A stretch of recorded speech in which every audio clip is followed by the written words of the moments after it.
പിണറായി വിജയനെ പോലൊരു മുഖ്യമന്ത്രി 8 കാര്യത്തെ ഞാൻ ടേൺ അടുപ്പിച്ചു, തിരുത്തിച്ചു. ഉമ്മൻചാണ്ടി ഞാനും കൂടെ നല്ലൊരു കോമ്പിനേഷനായിരുന്നു, നല്ലൊരു കെമിസ്ട്രി ഉണ്ടായിരുന്നു ഞങ്ങൾ രണ്ടുപേരുടെയും പ്രവർത്തനത്തിൽ. ഞങ്ങൾ തമ്മിൽ പിണങ്ങിയിട്ടുണ്ട്, ഇണങ്ങിയിട്ടുണ്ട്. പക്ഷേ പാർട്ടിയെ ശക്തിപ്പെടുത്തണം എന്ന കാര്യത്തിൽ ഞങ്ങൾക്ക് തർക്കമില്ലായിരുന്നു. വിവാഹം കഴിച്ച് 5 ദിവസം കഴിഞ്ഞപ്പോഴാണ് പിന്നെ മന്ത്രിസ്ഥാനത്തിൻ്റെ ഓഫർ ലീഡർ വിളിച്ച് പറയുന്നത്. അപ്പോൾ അങ്ങനെ മന്ത്രിയാവുക ആ സന്ദർഭത്തിലായിരുന്നു. സ്പ്രിംഗറുമായി ബന്ധപ്പെട്ട കേസ്, കേരളത്തിലെ കോവിഡ് രോഗികളുടെ ആരോഗ്യ രഹസ്യങ്ങൾ മുഴുവൻ അമേരിക്കയിലുള്ള സ്പ്രിംഗർ എന്ന് പറയുന്ന ഒരു കമ്പനിക്ക് കൊടുക്കുകയാണ്. ഡേറ്റകളിൽ വെച്ച് ഏറ്റവും പ്രധാനപ്പെട്ടത് ആരോഗ്യ ഡേറ്റയാണ്. ഞങ്ങളെ സംബന്ധിച്ചിടത്തോളം നമ്മുടെ മുഖ്യ ശത്രു കേരളത്തിൽ CPM ആണ്, ദേശീയ തലത്തിൽ BJPയുമാണ്.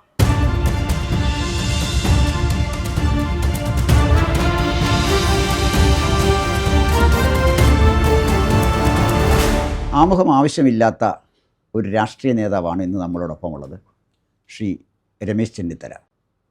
ഇംഗ്ലീഷിൽ പ്രയോഗമുണ്ട്, മിഡാസ് ടച്ച്. തൊട്ടതെല്ലാം സ്വർണ്ണമാക്കിയ മിഡ രാജാവിനെക്കുറിച്ചാണ് ആ പരാമർശം വന്നത്. പ്രവേശിച്ചിടത്തെല്ലാം ഏറ്റവും ഉന്നതമായ സ്ഥാനത്തെത്തി. എത്താതെ പോയത് വൈസ് പ്രസിഡൻറ്റ് സ്ഥാനം കൊണ്ട് തൃപ്തിയടയേണ്ടി വന്നത് അഖില കേരള ഭാരതജന സഖ്യത്തിൽ മാത്രമാണ്. KSU വന്നു, NSUവിൻ്റെ പ്രസിഡൻ്റായി. യൂത്ത് കോൺഗ്രസ്സിൽ വന്നു, യൂത്ത് കോൺഗ്രസിൻ്റെ അഖിലേന്ത്യാ പ്രസിഡൻ്റായി. കോൺഗ്രസ്സിലെ പ്രവർത്തകനായിട്ട് തുടങ്ങി, കോൺഗ്രസ് വർക്കിംഗ് കമ്മിറ്റി അംഗമായി, AICC ജനറൽ സെക്രട്ടറിയായി. അങ്ങനെ തൊട്ട മേഖലകളിലെല്ലാം അദ്ദേഹത്തിൻ്റെതായ വ്യക്തിമുദ്ര പതിപ്പിച്ച ഒരാളാണ് ശ്രീ രമേശ് ചെന്നിത്തല. ഞാൻ ഇൻ്റർവ്യൂവിന് വരാൻ തുടങ്ങുമ്പോൾ എന്നോടൊപ്പം എൻ്റെ സീനിയറായിരുന്ന ഒരു അധ്യാപകന് അദ്ദേഹം വീട്ടിലേക്ക് വരുമെന്ന് പറഞ്ഞപ്പോൾ ഞാൻ പറഞ്ഞിങ്ങനെ ഇന്ന് രമേശ് ചെന്നിത്തലയുടെ ഒരു ഇൻ്റർവ്യൂ ഉണ്ട് എന്ന് പറഞ്ഞപ്പോഴേ അദ്ദേഹം രസകരമായൊരു പരാമർശം നടത്തി. രമേശ് മാർക്കണ്ടേയനല്ലേ, ഒരിക്കലും പ്രായമാകത്തില്ലല്ലോ, ഇപ്പോഴും നമുക്ക് കൊച്ചു പയ്യനല്ലേ എന്ന് പറഞ്ഞു. അത് കേരളീയരുടെ മനസ്സിൽ യുവത്വം നഷ്ടപ്പെടാത്ത, എന്നും കുന്നും 16 വയസ്സുള്ള രാഷ്ട്രീയ നേതാവാണ് രമേശ് ചെന്നിത്തല. അത് കേരളീയർ വാത്സല്യം കൊണ്ട് തോന്നുന്നതാണ്. പക്ഷേ കോൺഗ്രസ്സുകാരെ വളരാൻ അനുവദിക്കത്തില്ല എന്ന് തരുന്നതിൻ്റെ ഒരു മനോഭാവം അതാണെന്ന് എനിക്ക് തോന്നുന്നില്ല. അങ്ങേക്ക് അർഹിക്കുന്ന ഒരു പ്രാധാന്യം എന്തുകൊണ്ടോ അത് ഫലപ്രദമായി അങ്ങയുടെ സർവീസ് ഉപയോഗിക്കാൻ കോൺഗ്രസ്സിന് കഴിയുന്നില്ല എന്നാണ് ഒരു നിരീക്ഷകൻ എന്നുള്ള നിലയിൽ എനിക്ക് തോന്നുന്നത്. എന്താണ് പറയാനുള്ളത്? നമ്മളിപ്പോൾ ഇന്ന രാഷ്ട്രീയത്തിൽ വന്ന് ഇന്ന പോസ്റ്റ് കിട്ടണം അല്ലെങ്കിൽ ഇന്ന പദവി വേണം എന്നുള്ള അടിസ്ഥാനത്തിലൊന്നും അല്ലല്ലോ. നമ്മൾ കുട്ടിക്കാലം മുതൽ കോൺഗ്രസിൻ്റെ ആശയങ്ങളിൽ വിശ്വസിച്ച് KSUവിലൂടെ പ്രവർത്തിച്ചു വന്നതാണ്. അപ്പോൾ അതിനിടയ്ക്ക് നമുക്ക് സ്ഥാനങ്ങൾ കിട്ടും, സ്ഥാനങ്ങൾ കിട്ടാതിരിക്കും, അതൊക്കെ ഇതിൻ്റെ ഭാഗമാണ്. രാഷ്ട്രീയം എന്ന് പറയുന്നത് ജനസേവനമാണ്. ജനങ്ങൾക്ക് പരമാവധി സഹായങ്ങൾ ചെയ്യുക, പാവപ്പെട്ടവരും സാധാരണക്കാരുമായ ജനങ്ങളുടെ കണ്ണുനീരൊപ്പുക. ഞാൻ വിശ്വസിക്കുന്ന രാഷ്ട്രീയം അതാണ്. അപ്പോൾ അതുകൊണ്ട് കിട്ടിയതൊക്കെ നമ്മുടെ ജീവിതത്തിൽ നാടിനും സമൂഹത്തിനും പാവങ്ങൾക്കും വേണ്ടി വിനിയോഗിച്ചിട്ടുണ്ട്. അതിൽ ഞാൻ സംതൃപ്തനാണ്. അതുകൊണ്ട് ഇന്നത് കിട്ടിയില്ല, ഇന്നത് കിട്ടണം, അങ്ങനെയുള്ള വാശിയൊന്നും എനിക്കില്ല. അല്ല, ഇത് എന്തായാലും ശരി, കേരളത്തിലെ രാഷ്ട്രീയക്കാരിലെ മഹാഭാഗ്യവാനായ രാഷ്ട്രീയക്കാരിൽ ഒരാളാണ് അങ്ങ്. അതിന് തർക്കമെന്നുള്ളൊരു കാര്യമല്ല. എത്രയോ ആളുകൾ രാഷ്ട്രീയത്തിൽ പ്രവർത്തിക്കുന്നു, അവർ അർഹിക്കുന്ന സ്ഥലത്ത് പോലും എത്തുന്നില്ല. പക്ഷെ അങ്ങ് അർഹിക്കുന്ന സ്ഥലത്താണ് എത്തിയത്. പക്ഷേ അവിടെ എല്ലാം അങ്ങയുടെ വ്യക്തിമുദ്ര പതിപ്പിക്കുകയും ചെയ്തു. ഒരു ഭാഗ്യനക്ഷത്രം തീർച്ചയായിട്ടും അങ്ങേക്കുണ്ട്. ഈ ഭാഗ്യനക്ഷത്രം ഉദിച്ചത് തൊടുപുഴയിലാണോ അതോ ഹരിപ്പാട്ടാണോ? തീർച്ചയായിട്ടും ഭാഗ്യനക്ഷത്രം ഉദിച്ചത് ഹരിപ്പാട് തന്നെയല്ലേ. കാരണം 26ാമത്തെ വയസ്സിൽ അസംബ്ലിയിൽ ഞാൻ മാവേലിക്കര നിൽക്കണമെന്ന് ആഗ്രഹിച്ചപ്പോൾ ലീഡറാണ് പറഞ്ഞത്, വേണ്ട, ഹരിപ്പാട് നിന്നാൽ മതി.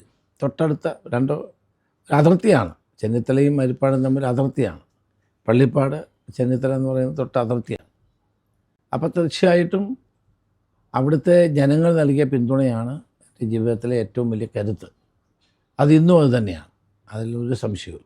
1986 ആണ് ആദ്യമായിട്ട് MLA ആകുന്നതെന്ന് എനിക്ക് തോന്നുന്നു. 82-ലാണ്. അപ്പോൾ ആദ്യമായിട്ട് MLA ആയി, വിവാഹം കഴിഞ്ഞ് 44ാമത്തെ ദിവസം അങ്ങ് മന്ത്രിയായി. അപ്പോൾ ഏത് പുരുഷൻ്റെ പിന്നിലും ഒരു സ്ത്രീയുടെ സാന്നിധ്യമുണ്ട്, ഒരു ബലമുണ്ട് എന്ന് പറയാറുണ്ട്. തീർച്ചയായിട്ടും കുടുംബത്തിൻ്റെ ഒരു വലിയ സപ്പോർട്ട് അങ്ങേക്കുണ്ടെന്ന് ആണ് എനിക്ക് മനസ്സിലാക്കാൻ കഴിഞ്ഞിട്ടുള്ളത്. അങ്ങയോടൊപ്പം നിൽക്കുന്ന 2 മക്കൾ, മരുമക്കളെ, ഭാര്യ, അതൊക്കെ ഒരു രാഷ്ട്രീയ നേതാവിൻ്റെ മനസാന്നിധ്യത്തിനും വളർച്ചയ്ക്കൊക്കെ അനിവാര്യമായൊരു കാര്യമാണ്. തീർച്ചയായിട്ടും എൻ്റെ കുടുംബം എന്നെ പൂർണ്ണമായി പിന്തുണച്ചിട്ടുണ്ട്. പിന്നെ അവരാരും രാഷ്ട്രീയത്തിൽ ഇടപെടാറില്ല, അവർക്കൊക്കെ അവരുടേതായ മാർഗ്ഗങ്ങളാണ്. അതുകൊണ്ടൊക്കെ തന്നെ ഞാൻ സംതൃപ്തനാണ് കുടുംബകാര്യത്തിൽ. മക്കളെന്താ രാഷ്ട്രീയ? വിവാഹം കഴിച്ച് 5 ദിവസം കഴിഞ്ഞപ്പോഴാണ് പിന്നെ മന്ത്രിസ്ഥാനത്തിൻ്റെ ഓഫർ ലീഡർ വിളിച്ച് പറയുന്നത്. അപ്പോൾ അങ്ങനെ മന്ത്രിയാവുക ആ സന്ദർഭത്തിൽ. മക്കളാരും രാഷ്ട്രീയത്തിലേക്ക് വരാൻ താല്പര്യം കാണിക്കാൻ അവർക്കെല്ലാം രാഷ്ട്രീയം അറിയാം നന്നായിട്ട്. പക്ഷേ അവരവരുടെ ജോലിയാണ്. ഒരാൾ സിവിൽ സർവീസ് എഴുതി പുള്ളിക്ക് IRS ആണ് കിട്ടിയത്. ഇപ്പം deputy commissioner income tax Mangalapuram. മൂത്തയാൾ ഡോക്ടറാണ്. എന്നെ ഒരു ഡോക്ടറാക്കണമെന്നായിരുന്നു എൻ്റെ അച്ഛൻ്റെ ആഗ്രഹം. അതുകൊണ്ട് ഞാൻ എൻ്റെ മൂത്ത മകനെ ഡോക്ടറാക്കി. അപ്പോൾ അവൻ ഡോക്ടറാണ്. മൂകാംബിക മെഡിക്കൽ കോളേജിൽ റേഡിയോളജിസ്റ്റായിട്ട് വർക്ക് ചെയ്തു. ഭാര്യ ഇൻഷുറൻസ് കമ്പനിയിലായിരുന്നു, VRS എടുത്തു. ഇപ്പോൾ ഒരു പ്രൈവറ്റ് കമ്പനി വർക്ക് ചെയ്യുന്നുണ്ട്. മൂത്തയാളിൻ്റെ ഭാര്യ എന്ന് പറയുന്നത് ഡോക്ടറാണ്, പതോളജിസ്റ്റാണ്, MD പതോളജിസ്റ്റ്. ഇളയ മോൻ്റെ ഭാര്യ ബെർല ടെക്കിൽ ജോലി ചെയ്യുന്നു, IT സ്പെഷ്യലിസ്റ്റാണ്. അപ്പോൾ കുടുംബം നല്ല നിലയിൽ തന്നെ മുന്നോട്ട് പോകുന്നു. അല്ല, ഏത് രംഗത്ത് നിന്നാലും ഒരു തന്ത്രം ആവശ്യമുണ്ട്. ഇപ്പോൾ ഡോക്ടറായാലും എൻജിനീയർ ആയാലും രാഷ്ട്രീയക്കാരനായാലും അവിടെ സർവൈവ് ചെയ്യണമെങ്കിൽ കൃത്യമായി അതിൻ്റെ ഒരു സ്ട്രാറ്റജി ഉണ്ടല്ലോ. ഈ അച്ഛൻ്റെ സ്ട്രാറ്റജി മക്കൾ, അതായത് തിരുപ്പതിയിൽ കൊണ്ടുപോയി 2 തലയും മുണ്ടനം ചെയ്തു. അപ്പോൾ എന്തിനാണ് മുണ്ടനം ചെയ്തേ എന്ന് സങ്കടത്തോട് ചോദിച്ചപ്പോൾ പറഞ്ഞത് ഈശ്വരാനുഗ്രഹത്തിന് വേണ്ടിയല്ലേ എന്ന് ചോദിച്ചപ്പോഴേ, അപ്പോൾ അച്ഛന് ഈശ്വരാനുഗ്രഹം വേണ്ടി മുട്ടയടിക്കുന്നില്ല തല എന്ന് ചോദിച്ചപ്പോഴേ അച്ഛൻ ചിരിച്ചുകൊണ്ട് നിന്നല്ല, ഒന്നും പറഞ്ഞില്ല എന്ന് പറഞ്ഞു. അത് അച്ഛൻ്റെ ഒരു തന്ത്രമാണ്. ആ തന്ത്രം ഡോക്ടർക്കും അതുപോലെ തന്നെ IRSകാരനൊക്കെ ഉണ്ട്. എങ്കിൽ അവരുടെ ഔദ്യോഗിക ജീവിതത്തിൽ അവർക്ക് ശത്രുക്കളില്ലാതെ മുന്നോട്ട് പോകാൻ കഴിയുമെന്ന് എനിക്ക്. തന്ത്രങ്ങൾ ഞാൻ പറയുന്നില്ല, അവർക്ക് മിടുക്കുള്ള കുട്ടികളാണ്, നന്നായിട്ട് പഠിച്ചു. ഡൽഹിയിലാണ് പഠിച്ചത്. അതുകൊണ്ട് അവർക്ക് 3 ഭാഷ, ഹിന്ദി, ഇംഗ്ലീഷ്, മലയാളം, 3 ഭാഷ അവർക്ക് വശമാണ്. പിന്നെ അവരുടേതായ മേഖലകളിൽ അവർ കഷ്ടപ്പെട്ട് വളർന്ന് പഠിച്ചു വന്നതാണ്. അപ്പോൾ ആ കഷ്ടപ്പാടിൻ്റെയും പ്രയാസത്തിൻ്റെയും ഫലം ദൈവം അവർക്ക് കൊടുത്തിട്ടുണ്ട്. അതാണ് എൻ്റെ വിശ്വാസം. 2004 KPCC പ്രസിഡൻ്റായിട്ട് വരുന്നത്. 2014 അല്ലെങ്കിൽ 2015 തോന്നുന്നു ഇറങ്ങുന്നത് KPCC പ്രസിഡന്റ് സ്ഥാനം. അപ്പോൾ 9 വർഷത്തിലധികം 9 വർഷം KPCC പ്രസിഡൻ്റായിരുന്നു. അപ്പോൾ വരുമ്പോഴേ അന്ന് UDFനുണ്ടായിരുന്ന ഒരു സീറ്റാണ്. KPCC പ്രസിഡന്റ് സ്ഥാനം രാജിവെക്കുന്ന സമയത്തേക്ക് സീറ്റിൻ്റെ എണ്ണം 14 വർദ്ധിച്ചു. പിന്നെ കാര്യമായിട്ട് കോൺഗ്രസ്സിന് തിരിഞ്ഞു നോക്കേണ്ടി വന്നില്ല. അപ്പോൾ കേരളം കണ്ട ഏറ്റവും കാര്യക്ഷമതയുള്ള KPCC പ്രസിഡന്റുമാരിൽ ഒരാളായിരുന്നു അങ്ങ്. ഇതിലെല്ലോപരിയായിട്ട് ഗ്രൂപ്പ് വഴക്കത്തിൻ്റെ മൂർധന്യത്തിൽ നിൽക്കുന്ന സമയമാണത്. ആ കാലഘട്ടത്തിൽ ആരെയും പണക്കാതെ എല്ലാവരെയും ചേർത്ത് കൊണ്ടുപോയെങ്കിലും കരുണാകരനുമായി ചെറിയൊരു അസ്വാരസ്യമുണ്ടായി. എന്താണ് അതിൻ്റെ കാര്യം? ഞാൻ KPCC പ്രസിഡന്റ് ആകുമ്പം ലീഡർ പാർട്ടി ഇല്ലായിരുന്നു, DICയിൽ. പക്ഷേ അദ്ദേഹം തിരിച്ചു വരണമെന്നും പാർട്ടിയിൽ അദ്ദേഹം ഉണ്ടാകണമെന്നും ആഗ്രഹിച്ച ഒരാളാണ് ഞാൻ. അതിനുവേണ്ടി ഞാൻ ശ്രമിച്ചിട്ടുമുണ്ട്. K. മുരളീധരനും അദ്ദേഹവും മറ്റെല്ലാവരും പാർട്ടി തിരിച്ചു വരണമെന്ന് ആഗ്രഹിച്ച ഒരാളാണ് ഞാൻ. KPCC പ്രസിഡന്റ് ആവുന്നത് ലീഡർ പാർട്ടി ഇല്ലാത്ത സമയത്ത്. പക്ഷെ അന്ന് തെല്ലച്ചേട്ടനായിരുന്നു പ്രസിഡന്റ്. അദ്ദേഹമാണ് എനിക്ക് അത് കൈമാറി തരുന്നത്. തെല്ല സാറിൻ്റെ കയ്യിൽ നിന്ന് KPCC പ്രസിഡന്റ് സ്ഥാനം 2002 ഏൽക്കുമ്പോൾ 2004 ഏൽക്കുമ്പോൾ വാസ്തവത്തിൽ അത് വലിയ വെല്ലുവിളിയാണ്. ലീഡറില്ലാത്തൊരു പാർട്ടി, ലീഡറെപ്പോൾ ഒരു മഹാമേരുവായ നേതാവ് പാർട്ടി വിട്ടു പോയപ്പോൾ ആയിരക്കണക്കിന് പ്രവർത്തകരും പാർട്ടി വിട്ടു. അപ്പോൾ എൻ്റെ ദൗത്യം അവരെയെല്ലാം തിരികെ കൊണ്ടുവരിക, അവരെല്ലാം ഒരുമിച്ച് കൂട്ടുക, കോൺഗ്രസുമായി ബന്ധമുള്ള മുഴുവൻ ആളുകളെയും തിരികെ കൊണ്ടുവരിക. ഞാനാണ് അത് മുൻകൈ എടുത്തിട്ടാണ് K. ശങ്കരനാരായണ പിള്ള, കരകുളം കൃഷ്ണപിള്ള, VC കബീർ, അതുപോലെ തന്നെ ജോസ് കുറ്റ്യാനി, അന്ന് പിന്നീട് നമ്മുടെ സിറിയക് ജോൺ, അങ്ങനെ ധാരാളം ആളുകളെ പഴയ കോൺഗ്രസ്സുകാരായ ആളുകൾ പല ഘട്ടങ്ങളിൽ കോൺഗ്രസ് വിട്ടുപോയപ്പോൾ അവരൊക്കെ തിരികെ കൊണ്ടുവന്നു. പിന്നെ CPM തന്നെ അന്നത്തെ MP ആയിരുന്ന മുൻ MP ആയ ശിവരാമൻ, ആലപ്പുഴ MP ആയിരുന്ന മനോജ്, പിന്നെ അബ്ദുള്ളക്കുട്ടി, അങ്ങനെ ധാരാളം കോൺഗ്രസ് വെളിയിലുള്ള നേതാക്കൾ, CPMനുള്ളവർ, അവരെ കൂടി തിരികെ കൊണ്ടുവന്നു. അപ്പോൾ നമ്മുടെ ലക്ഷ്യം കോൺഗ്രസിനെ ഒരു വലിയ ശക്തിയാക്കുക എന്നുള്ളതായിരുന്നു. കാലക്രമേണ DICയിലുണ്ടായിരുന്ന എല്ലാ നേതാക്കളും തിരികെ വന്നു. പറഞ്ഞത് ശരിയാണ്. 2004 പാർലമെൻറ്റ് തിരഞ്ഞെടുപ്പിൽ നമുക്ക് 1 സീറ്റായിരുന്നു. പിന്നീട് കോൺഗ്രസ്സിന് 14 സീറ്റായി. ഇപ്പം പിന്നെ പാർലമെൻറ്റ് തിരഞ്ഞെടുപ്പിൽ കോൺഗ്രസ്സിന് വൻപിച്ച മുന്നേറ്റം. അത് രാഹുൽ ഗാന്ധി കേരളത്തിൽ വന്നതോടുകൂടി 19 പിന്നീട് 19 സീറ്റായി, അതിപ്പോൾ 18 സീറ്റ്. അതൊരു മുന്നേറ്റമായിരുന്നു. അപ്പം എന്നെ ഏൽപ്പിച്ചപ്പോൾ എന്നോട് പലരും പറഞ്ഞു ഇത് പോകരുത്, ഇവിടെ തകർന്നു കിടക്കുന്ന ഒരു പാർട്ടിയിൽ നിങ്ങളിപ്പോൾ ഡൽഹിയിൽ ഇരിക്കുകയാണ്, എന്തിനാണ് ഇങ്ങോട്ട് പോകുന്നത്? പക്ഷെ അതൊരു ദൗത്യമായി ഏറ്റെടുത്ത് എല്ലാ സഹപ്രവർത്തകരും, ഞാൻ ഉമ്മൻചാണ്ടിയും, ഞാൻ മാത്രമേ, ഉമ്മൻചാണ്ടിയും ഞാനും കൂടെ നല്ലൊരു കോമ്പിനേഷനായിരുന്നു, നല്ലൊരു കെമിസ്ട്രി ഉണ്ടായിരുന്നു ഞങ്ങൾ രണ്ടുപേരുടെയും പ്രവർത്തനത്തിൽ. ഞങ്ങൾ തമ്മിൽ പിണങ്ങിയിട്ടുണ്ട്, ഇണങ്ങിയിട്ടുണ്ട്. പക്ഷേ പാർട്ടിയെ ശക്തിപ്പെടുത്തണം എന്ന കാര്യത്തിൽ ഞങ്ങൾക്ക് തർക്കമില്ലായിരുന്നു. എനിക്ക് KPCC പ്രസിഡന്റ് എന്നുള്ളതിൽ പൂർണ്ണ പിന്തുണ നൽകിയിട്ടുണ്ട്. തിരിച്ച് പ്രതിപക്ഷ നേതാവ് എന്നുള്ളതിൽ ഞാൻ അദ്ദേഹത്തിന് പൂർണ്ണ പിന്തുണ കൊടുത്തു. അന്ന് അദ്ദേഹം മുഖ്യമന്ത്രിയായിരുന്നു, പിന്നീടാണ് പ്രതിപക്ഷ നേതാവ്. അപ്പം കേരളത്തിലെ കോൺഗ്രസ്സിന് ഒരു തിരിച്ചുവരവിന് അവസരമില്ല എന്ന് കരുതിയ ആളുകളെല്ലാം അതിശയിപ്പിച്ചുകൊണ്ടാണ് കോൺഗ്രസ് വളരെ വേഗം തിരിച്ചു വന്നത്. അതിനൊത്തിരി കഷ്ടപ്പാടുകൾ സഹിക്കേണ്ടി വന്നിട്ടുണ്ട്, സത്യമാണ്. ആ 9 വർഷക്കാലം കഷ്ടപ്പാടിൻ്റെയും പ്രയാസത്തിൻ്റെയും ഒക്കെ കാലമായി. എന്നോടന്ന് പാർലമെൻറ്റിൽ നിൽക്കാം, പത്തനംതിട്ട നിൽക്കാൻ എല്ലാവരും നിർബന്ധിച്ചതാണ്. പക്ഷേ ഞാനന്ന് സോണിയാഗാന്ധിയോട് പറഞ്ഞത്, ഞാൻ പാർലമെൻറ്റിൽ മത്സരിക്കാൻ പോയാൽ ഇത് നോക്കാൻ ആരുണ്ടാവില്ല എന്ന് പറഞ്ഞ് ഞാൻ നിർത്തി. അത് ഞാൻ കൂടുതൽ സീറ്റ് വാങ്ങിച്ചു തരാമെന്ന് പറഞ്ഞു. ഞാൻ തിരിച്ച് റൂമിൽ വന്നപ്പോൾ സോണിയാഗാന്ധിയുടെ ഫോണാണ്. എന്നോട് പറഞ്ഞു, രമേശ് എന്തുകൊണ്ടാണ് മത്സരിക്കുന്നില്ല എന്ന് പറഞ്ഞു. അത് അന്തിമ തീരുമാനമാണോ എന്ന് ചോദിച്ചു. ഞാൻ പറഞ്ഞു, മാഡം പറഞ്ഞാൽ ഞാൻ എന്തും ചെയ്യും. പക്ഷേ ഞാൻ KPCC പ്രസിഡന്റ് തന്നെ മത്സരത്തിന് ഇറങ്ങിയാൽ പിന്നെ പാർട്ടിയെ നയിക്കുന്ന ആരാണ്? അതുകൊണ്ട് പരമാവധി സീറ്റ് കേരളത്തിൽ നിന്ന് നേടി UPAക്ക് ഒരു ഗവൺമെൻറ് ഉണ്ടാകാൻ വേണ്ടിയിട്ടാണ് ഞാൻ വിചാരിക്കുന്നത്. അതുകൊണ്ടാണ് ഞാൻ മത്സരിക്കുന്നില്ല എന്ന് പറഞ്ഞു.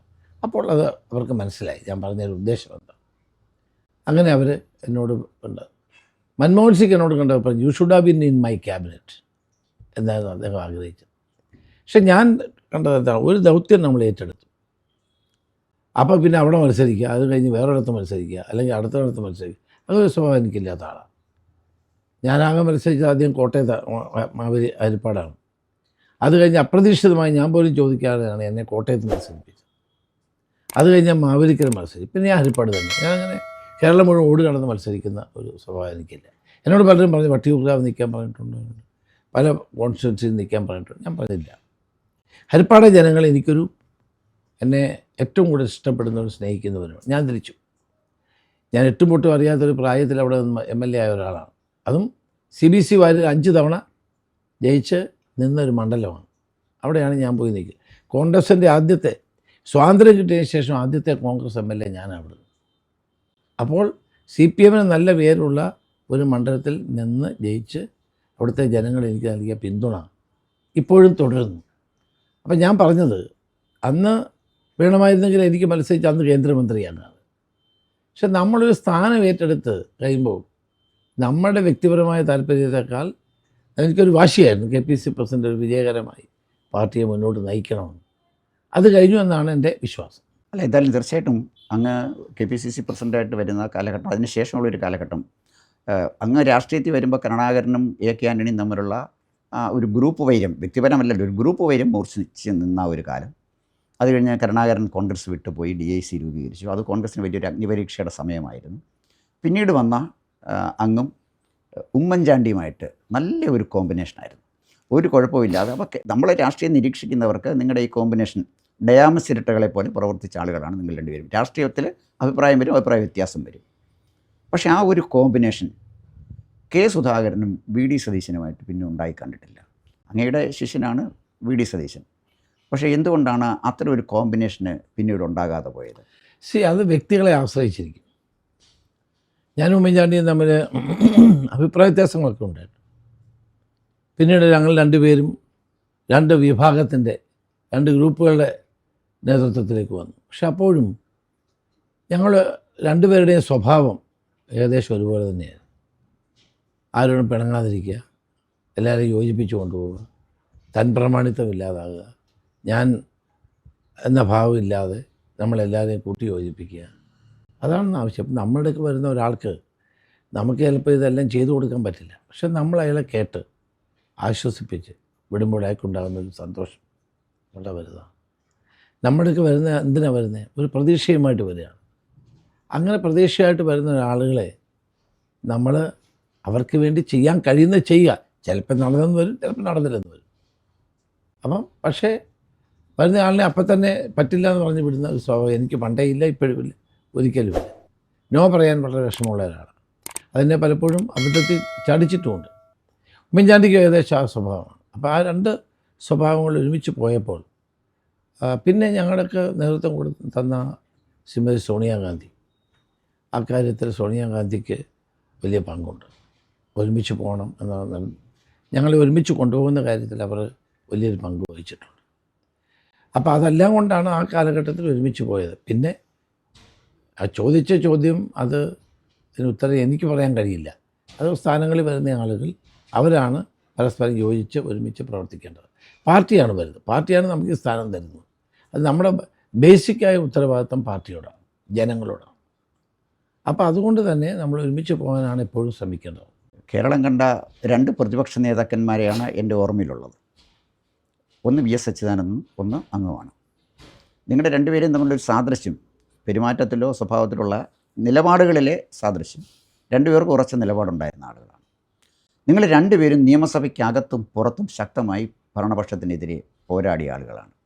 അങ്ങ് പ്രതിപക്ഷ നേതാവായി ഇരുന്ന കാലഘട്ടത്തിൽ കൊണ്ടുവന്ന നിരവധി ആരോപണങ്ങൾ, പ്രൈസ് വാട്ടർ കൂപ്പേഴ്സുമായി ബന്ധപ്പെട്ട ആരോപണം, സ്പ്രിംഗ്ലറുമായിട്ട് ബന്ധപ്പെട്ട ആരോപണം, കേരയിലും കെ ഫോണുമായിട്ട് ബന്ധപ്പെട്ട ആരോപണം, അങ്ങനെ നിരവധി ആരോപണങ്ങൾ കൊണ്ടുവന്നു. അങ്ങ് കൊണ്ടുവന്നതിൽ ഏറ്റവും പ്രധാനപ്പെട്ട ഒരു ആരോപണമായിട്ട് എനിക്ക് തോന്നിയത് 21-ാം നൂറ്റാണ്ടിലെ ഏറ്റവും പ്രധാനപ്പെട്ട ലൈവായ ഒരു ഇഷ്യൂയാണ് അങ്ങ് എടുത്തത്.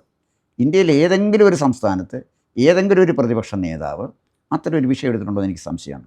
ഡാറ്റ വിൽക്കുക, അത് ഇന്ന് ഇൻഫർമേഷൻ കമ്മ്യൂണിക്കേഷൻ ടെക്നോളജിയുടെ യുഗത്തിൽ സ്വർണ്ണത്തിനേക്കാൾ വിലയുള്ള ഡാറ്റയ്ക്കാണ്.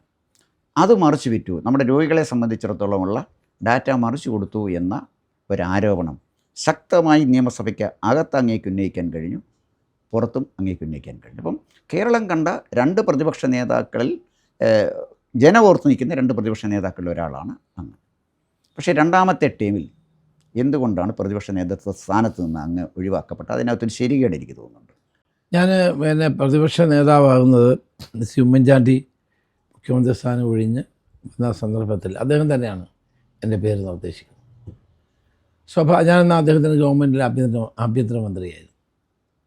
ഞാൻ 5 വർഷം ഒരു പ്രതിപക്ഷ നേതാവെന്ന നിലയിൽ എനിക്ക് ചെയ്യാൻ പറ്റുന്ന പരമാവധി കാര്യങ്ങൾ ചെയ്തിട്ടുണ്ട്. അത് ജനനന്മയ്ക്ക് വേണ്ടിയായിരുന്നു. ഒരു ഗവൺമെൻറ് തെറ്റ് ചെയ്യുമ്പോൾ ആ തെറ്റ് ചൂണ്ടിക്കാണിച്ച ഗവൺമെൻറ്റിനെ തിരുത്തിക്കുക എന്നുള്ളതാണ് പ്രതിപക്ഷത്തിൻ്റെ ജനാധിപത്യത്തിലെ ഉത്തരവാദിത്വം. നമ്മൾ ഫോളോ ചെയ്യുന്നത് ബ്രിട്ടീഷ് സിസ്റ്റമാണ്, cabinet form of government. Parliamentary ജനാധിപത്യത്തിൽ ക്യാബിനറ്റ് അല്ലെങ്കിൽ ഭരണകക്ഷി, പ്രതിപക്ഷം രണ്ടിനും ഈക്വൽ റോളാണ്. ഭരണകക്ഷിയെ തിരുത്തുക, തെറ്റുകൾ ചൂണ്ടിക്കാണിക്കുക, ജനങ്ങളെ ആ ഗവൺമെൻറ്റിൻ്റെ തെറ്റുകൾ ബോധ്യപ്പെടുത്തുക, ഇതാണ് നമ്മുടെ ഉത്തരവാദിത്വം. ആ ഉത്തരവാദിത്വം ഞാൻ നിറവേറ്റുക എല്ലാവർക്കും അറിയുന്ന കാര്യമാണ്. ഞാൻ ഒരു ആരോപണം ഉന്നയിച്ചതിൻ്റെ പേരിലാണ് ഇ പി ജയരാജൻ രാജിവെക്കേണ്ടി വന്നത്. അത് കഴിഞ്ഞ് ശശീന്ദ്രൻ രാജിവെക്കേണ്ടി വന്നു. 2 മന്ത്രിമാർക്ക് 5 വർഷത്തിനിടയിൽ രാജിവെക്കേണ്ടി വന്നു. അത് കഴിഞ്ഞ് 8-9 അഴിമതി ആരോപണങ്ങൾ വെറുതെ അല്ല, കാടടച്ച് പറയല്ല, വ്യക്തമായ തെളിവുകളുടെ പിൻബലത്തോടുകൂടി അഴിമതി ആരോപണങ്ങൾ ഉന്നയിച്ച് ഗവൺമെൻറ്റിനെ കൊണ്ട് അത് മുഴുവൻ പിൻവലിപ്പിക്കേണ്ടു. അതിനേക്കാൾ വലിയ നേട്ടമാണ്. പിണറായി വിജയനെ പോലൊരു മുഖ്യമന്ത്രി 8 കാര്യത്തെ ഞാൻ ടേൺ അടുപ്പിച്ചു, തിരുത്തിച്ചു. അത് ജനങ്ങളുടെ പിന്തുണയോടുകൂടി നമ്മൾ കൊണ്ടുവന്ന വസ്തുതാപരമായ കാര്യങ്ങളായിരുന്നു. എല്ലാം തെളിവുകളുണ്ടായിരുന്നു എൻ്റെ കയ്യിൽ. ഞാൻ അന്ന് പറഞ്ഞിരുന്നു, 7 താഴിട്ട് പൂട്ടിയാലും പിണറായി വിജയൻ്റെ കയ്യിൽ ഉള്ള മുഴുവൻ രേഖയും എൻ്റെ കയ്യിലുണ്ടാകും. മുഴുവൻ രേഖയും ഞാൻ കൊണ്ടുവന്നു. ഞാൻ പറഞ്ഞ കാര്യമെല്ലാം സത്യമായി. ശിവശങ്കരൻ ജയിലിൽ പോയി, അദ്ദേഹത്തിനെതിരായ കേസ് വന്നു. ഇതെല്ലാം ഞാൻ ആ കാലഘട്ടത്തിൽ ഉയർത്തിയ വിഷയങ്ങൾ തന്നെയാണ്. സ്പ്രിംഗറുമായി ബന്ധപ്പെട്ട കേസ്, കേരളത്തിലെ കോവിഡ് രോഗികളുടെ ആരോഗ്യ രഹസ്യങ്ങൾ മുഴുവൻ അമേരിക്കയിലുള്ള സ്പ്രിംഗർ എന്ന് പറയുന്നൊരു കമ്പനിക്ക് കൊടുക്കുകയാണ്. ആ കമ്പനി അതെന്ത് ചെയ്യുന്നു? ഈ മുഴുവൻ ആരോഗ്യ ഡേറ്റ കിട്ടുക. ആരോഗ്യ ഡേറ്റകളിൽ വെച്ച് ഏറ്റവും പ്രധാനപ്പെട്ടത് ആരോഗ്യ ഡേറ്റയാണ്.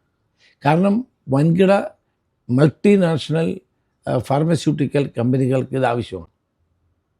കാരണം നമ്മുടെ ആ ഡേറ്റ അനലൈസ് ചെയ്ത് നോക്കിയാൽ ഇവിടെ എത്ര ഡയബറ്റിക് രോഗികളുണ്ട്, ഹാർട്ട് രോഗികളുണ്ട്, അല്ലെങ്കിൽ മറ്റ് രോഗങ്ങൾ എത്ര ഉണ്ട്, അവർക്ക് വേണ്ട മരുന്ന് ഏതാണ്, അപ്പോൾ അവർക്കത് അനലൈസ് ചെയ്ത് ആ മരുന്ന് പ്രൊഡ്യൂസ് ചെയ്ത് ഇന്ത്യയെ പോലുള്ള രാജ്യങ്ങളിൽ വിൽക്കാൻ കഴിയും. So they are minting crores and crores of crores, millions, trillions ഉണ്ടാക്കാൻ കഴിയും. അതാണ് ലക്ഷ്യം. പക്ഷേ കേരളത്തിലെ ജനങ്ങൾക്ക് ആ കാലഘട്ടത്തിൽ ഞാനീ പറഞ്ഞത് പൂർണ്ണമായി മനസ്സിലായോ എന്ന് എനിക്കറിയില്ല. ഈ ഡേറ്റയുമായി ബന്ധപ്പെട്ട ഇഷ്യൂസും. പുട്ടസ്വാമി കേസിൽ സുപ്രീം കോടതി തന്നെ പറയുന്നുണ്ട്, ഒരു വ്യക്തിയുടെ ആരോഗ്യരേഖ ഒരിക്കലും പുറത്തു പോകാൻ പാടില്ല. പ്രത്യേകമായി പറയുന്നുണ്ട്. അന്ന് ആ കാലഘട്ടത്തിൽ ഒരുപക്ഷെ ഡേറ്റയെപ്പറ്റി ഇതുപോലൊരു അവബോധം കേരളത്തിലെ ജനങ്ങൾക്ക് ഉണ്ടായിട്ടില്ല. സ്പ്രിംഗർ കേസ് മുതലാണ് കേരളത്തിലെ ജനങ്ങൾക്ക് എന്താണ് ഡേറ്റയുടെ പ്രത്യേകത എന്താണ്, ഡേറ്റ അനലിറ്റിക്സ് എന്താണ് എന്നുള്ളൊരു പൊതുബോധം വളർത്തിയെടുക്കാൻ അന്ന് കഴിഞ്ഞു. അന്ന് നമ്മളത് കൊണ്ടുവന്നെങ്കിലും പക്ഷേ ആ സമയം വളരെ പ്രധാനപ്പെട്ട ഒരു സമയമായിരുന്നു.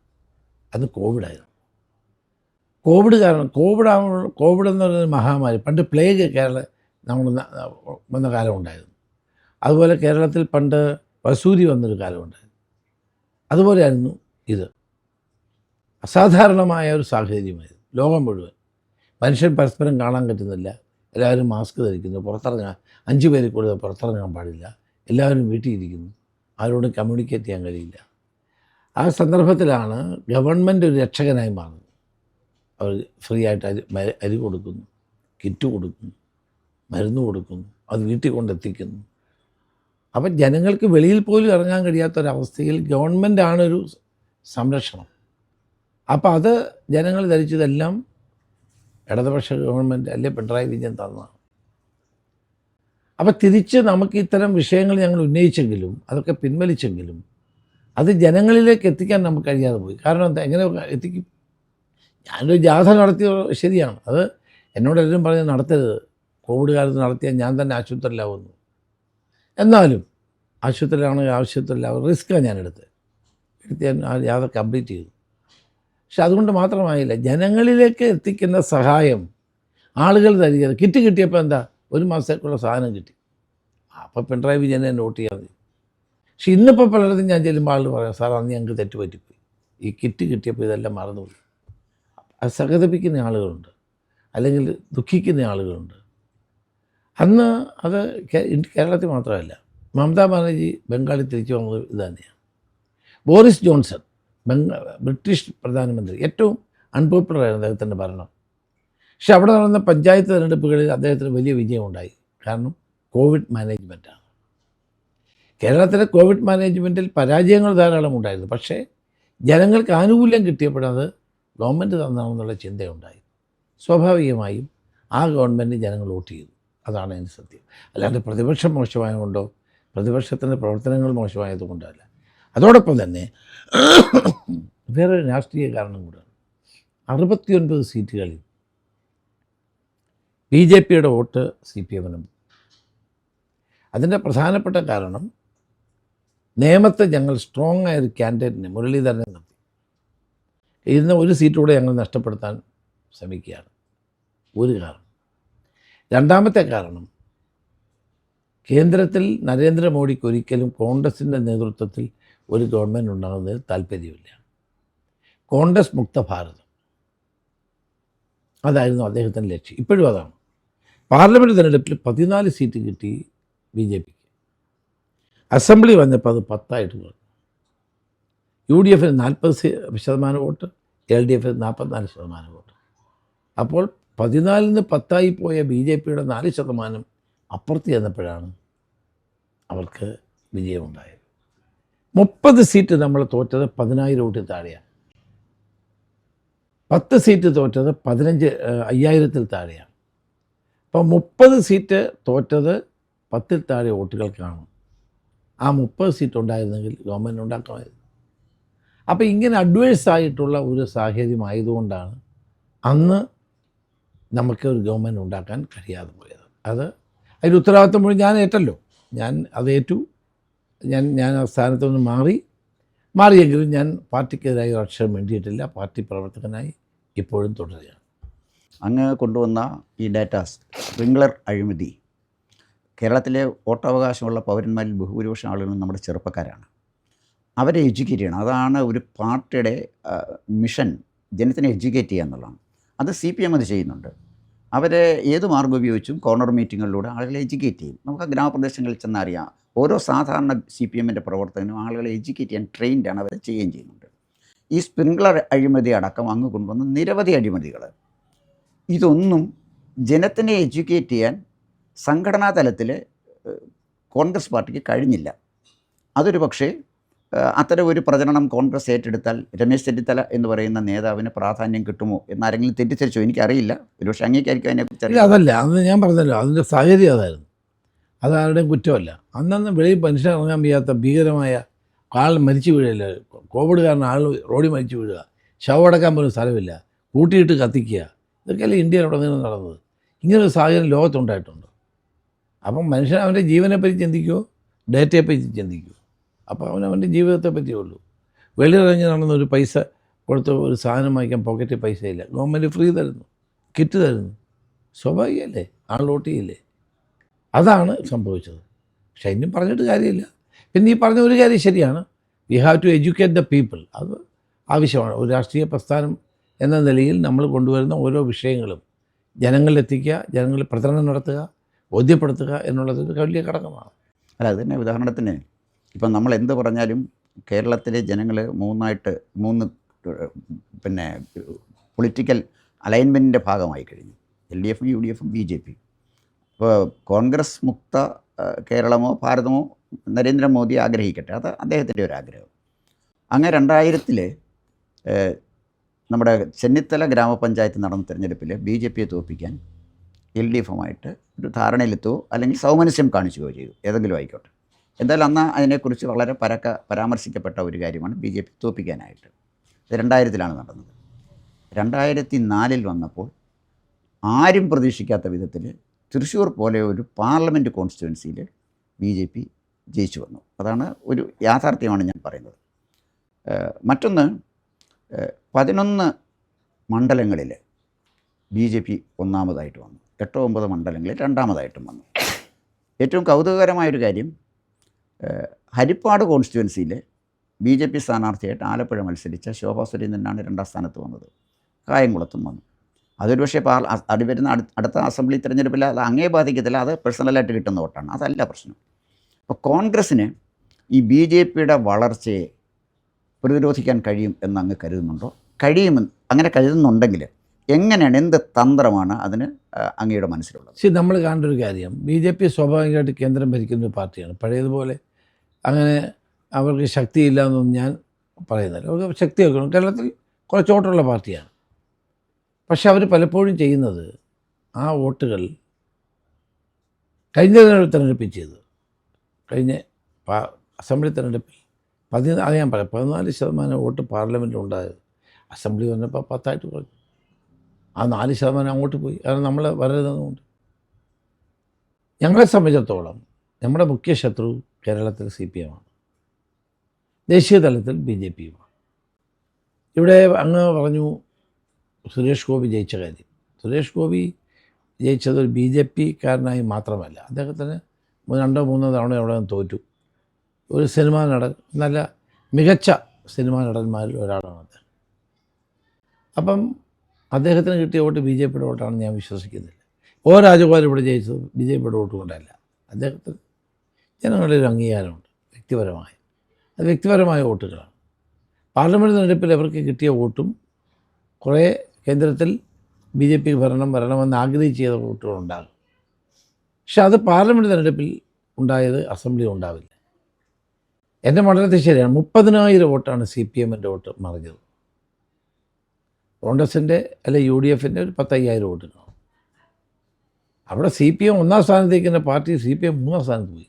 ഹരിപ്പാട്, കായംകുളത്ത് 3ാം സ്ഥാനത്ത് പോയി, അമ്പലപ്പുഴ 3ാം സ്ഥാനത്ത് പോയി. അപ്പോൾ ഇത് കാണിക്കുന്നത് ഞങ്ങളുടെ വോട്ടല്ല പോയത്, CPMൻ്റെ വോട്ടാണ് പോയത് വലിയ തോതിൽ. അതുകൊണ്ടാണ് ഇപ്പം വെള്ളാപ്പള്ളി നടേശനെ കാറെ കയറ്റുകയും ഇപ്പം അദ്ദേഹം ഭൂരിപക്ഷ സമുദായത്തെപ്പറ്റി പറയുകയും അയ്യപ്പ സംഗമം നടത്തുകയും ചെയ്യുന്നതിൻ്റെ കാരണം അതാണ്, വേറൊന്നുമല്ല. പക്ഷെ ഇതൊന്നും നടത്തിയത് കൊണ്ട് ജനങ്ങൾ ഈ ഗവൺമെൻറ് അനുകൂലമായി വോട്ട് ചെയ്യില്ല.